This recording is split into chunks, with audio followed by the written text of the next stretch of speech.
त्यो रवि लामिछाने जो दुई पटक यही चितवन जिल्लाबाट निर्वाचित भए अत्यधिक मतद्वारा तपाईहरुले नै भोट दिएर त्यो रवि लामिछाने सहकारी सम्बन्धी कुरा उठ्दै गर्दा कांग्रेस र एमालेका नेताले तपाई प्रधानमन्त्री भइदिनुहोस् हाम्रो साथमा आउनुहोस् भनेको मैले आफ्नै आँखाले र कानले देखेको र सुनेको छु। आफ्नो पार्टीमा आइदियो भने प्रधानमन्त्री बनाउन प्रस्ताव गर्ने यिनीहरू अहिले मानव महान अपराधी फेला पारियो भने जस्तो गरी रविलाई कहिले मध्यरातमा आतंकित पार्दै एक ठाउँबाट अर्को सार्ने अर्को ठाउँबाट अर्को सार्ने गरेका छन्। यसको मूल्य एमाले र कांग्रेस धेरै चर्को पर्नेछ। जब रवि लामिछाने र राष्ट्रिय स्वतन्त्र पार्टीले न कांग्रेसको प्रधानमन्त्री स्वीकार गर्यो न केपी ओलीले छानबिन गर्नै पर्दैन भनेको कुरालाई स्वीकार गर्यो, बरु म दोषी छु भने छानबिन होस् भनेर भन्यो, उसैलाई समातेर अहिले आतंकित पार्ने कोसिस भइरहेको छ। यो ज्यादती भयो।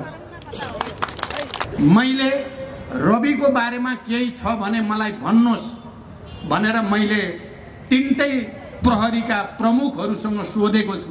अहिलेकै प्रमुखहरू थिए त्यति बेला पनि, तिनै छन् अहिले। तिनीहरूले मलाई भनेको हामीले धेरैचोटि हेर्यौं हजुर, केही छैन रविको सहकारी सम्बन्धी ठगीमा, कहीँ केही नै छँदै छैन भनेर मलाई जवाफ दिएका हुन्। म तपाईहरुलाई सार्वजनिक रूपमा भन्दैछु, आज तिनै प्रहरी अधिकृत रवि चाहिँ महान अपराधी भेटियो भने जस्तो गरी गरेको सुहाउँछ त?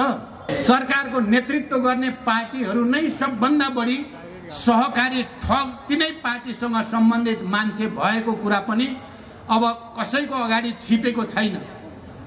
कयौं नगरपालिकाका मेयरहरू या गाउँपालिकाका प्रमुखहरू या पार्टीका ठुलठुला नेताहरू सहकारी ठगको रूपमा देखा परि नै सकेका छन् र उनीहरूले गरेको जालसाजी, नक्कली प्रमाणहरू बनाएका कुराहरू, आफ्नो श्रीमतीलाई गलत ढंगले डिभोर्स दिएर मेरो श्रीमती होइन भनेर सँगै बसेका कुराहरू, यी नौटंकीहरू तपाई हामीले देख्नु परिरहेकै छ।